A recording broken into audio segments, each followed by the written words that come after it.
Hello friends, Rajesh 360 চ্যানেলে সকলকে স্বাগত। আমি এখানে এই চ্যানেলে জিলেটের কিছু কম্পিউটার অ্যাপ্লিকেশনের কোশ্চেন নিয়ে আলোচনা করব আজকে। তো কোশ্চেন শুরুর আগে যদি আমার চ্যানেলে তোমরা নতুন হয়ে থাকো, please subscribe my channel and turn on the bell notification icon for more videos like this.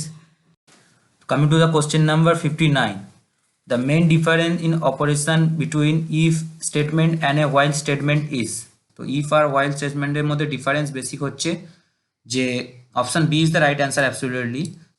এই যে the body of the if statement only once পড়া হবে। তো হোয়াইল স্টেটমেন্টে কি হয়, তো হোয়াইল স্টেটমেন্টে একটা বডিতে একটা স্টেটমেন্টকে বারবার পড়া হলেও ইফ এলসে একবারই পড়া হয়, কারণ যদি কোনো ঘটনা সত্যি হয়, কোনো স্টেটমেন্ট সত্যি হয়, তো সেটি একবারই এক্সিকিউট হয়। আর যদি ইফ ফলস হয় দেন এলস রান করে। কিন্তু হোয়াইল বা ডু হোয়াইল স্টেটমেন্টে কি হয়, ডু হোয়াইলে যতক্ষণ আমাদের কন্ডিশান ট্রু থেকে যায়, কন্ডিশান ট্রু বলতে এখানে ধরো বলা হলো যে 5 ইজ লেস দ্যান 10, যতক্ষণ 5 ইজ লেস দ্যান 10 লুপেতে কন্ডিশানটা কারেক্ট থাকবে অর্থাৎ ট্রু থাকবে, ততক্ষণ সেই ডু হোয়াইল স্টেটমেন্টটা চলবে। তো do while statement can run multiple time but if else run only once time. তো that is the main difference. তো coming to the question number 60, তো question number 60, the break statement is used to exit from a loop, a for loop, a switch statement। তো প্রত্যেকটাই এক ধরনের conditional operator হিসেবে ব্যাপার। তো ডু হোয়াইল লুপ বা ফর লুপ, যেরকম টাইপেরই লুপ হোক না কেন বা সুইচ স্টেটমেন্ট হোক না কেন, তো প্রত্যেকটাতে ব্রেক স্টেটমেন্ট রাখার কারণ হচ্ছে সেই লুপ থেকে বেরিয়ে আসার জন্য। তো all of the above is the correct answer, option D. Coming to the question number 61, in which statement does a continuous statement cause the control to go directly to the rest condition and then continue the looping process?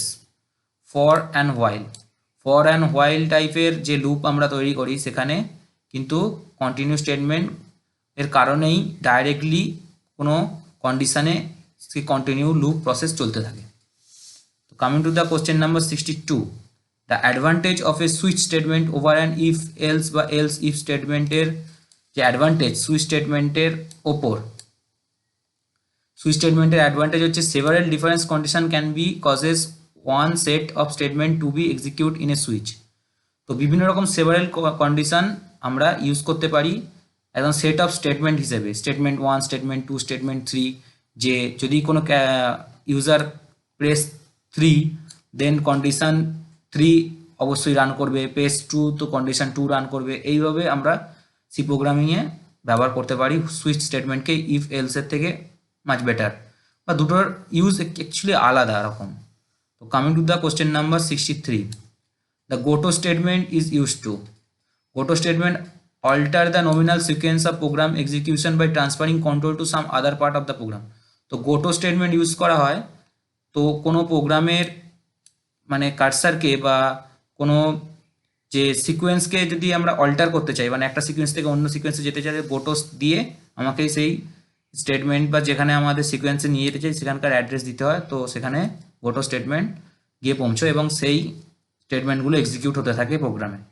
তো option C is the right answer for 63 number question. তো coming to the question number 64, the traditional way to create an infinite loop in C is. তো এটা তোমাদের মনে রাখতে হবে।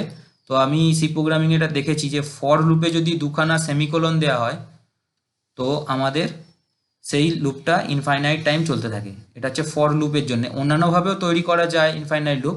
তো এখানে অপশানের মধ্যে option A is the right answer.